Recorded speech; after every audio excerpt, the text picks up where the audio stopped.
پاکستان میں social media کے اوپر ہی پہلے کچھ تصویریں آ جاتی ہیں پھر ختم کر دی جاتی ہیں، وہ بھی کچھ نہیں ہوا۔ پاکستانی حدود میں کسی طیارے نے گھسنے کی آپ کی اگر کوشش کی ہے تو کوئی ریڈار سگنل، سیٹلائٹ امیج، فضائی رابطہ سامنے لے آئیں۔ دعوے اور آواز کی بنیاد پہ کچھ ثابت نہیں ہوتا۔ جنگ سکرپٹ پہ لکھی گئی فلم نہیں ہے جہاں ہر کردار اپنی مرضی سے فتح کا اعلان کر دے، ہر کردار اٹھے اور وہ کہہ دے میں نے یہ تباہ کر دیا۔ جنگ حقیقت ہے جس میں سچائی میدان میں ملبے اور لاشوں پہ لکھی جاتی ہے۔ بھارت یہ بھی کہہ چکا ہے کہ اس نے حساس علاقوں چکلالہ جیسے، سکھر جیسے آپ نے وہاں پہ حملے کیے۔ ہم نے کہا نور ایئر بیس کے اوپر آپ نے حملہ کیا، نور خان پہ۔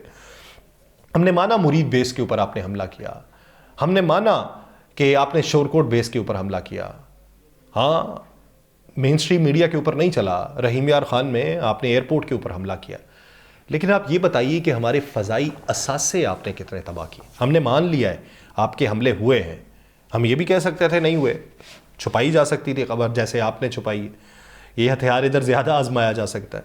لیکن ہم نے یہ مانا ہے کہ حملے ہوئے، لیکن ہم یہ بھی کہہ رہے ہیں کہ ان حملوں میں ہمارے فضائی اثاثے محفوظ رہے۔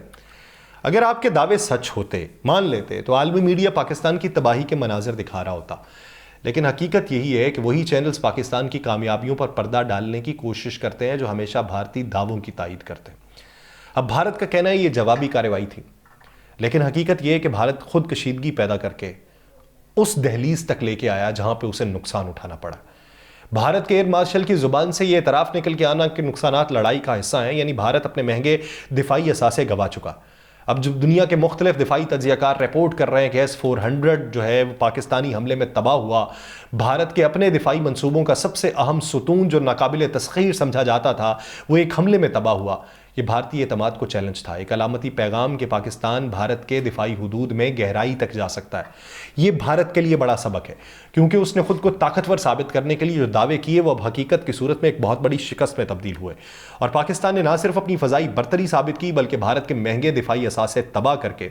دنیا کو یہ بتایا کہ پاکستان ہر محاذ پہ حاوی ہے۔ اور اب جب کانگریس کے رہنما راہل گاندھی کھڑے ہو کے بھارتی اسٹریٹجی کے پرخچے اڑائے اور یہ کہے کہ یہ آپ کی اسٹریٹجی اور حکمت عملی تھی کہ جس کی وجہ سے پاکستان چائنا کے اتنے نزدیک ہو چکا ہے جتنا وہ کبھی نہیں تھا، اور یہ آپ نے خطے کے اندر طاقت کے توازن کو تبدیل کر کے رکھ دیا، تو یہ بھارتی ان سورماؤں کے چہروں پر ایک زوردار تمانچہ تھا جو یہ سمجھتے تھے کہ پاکستان جو ہے اس کو تباہ و برباد کر دیں گے، اس کو اکیلا کر دیں گے۔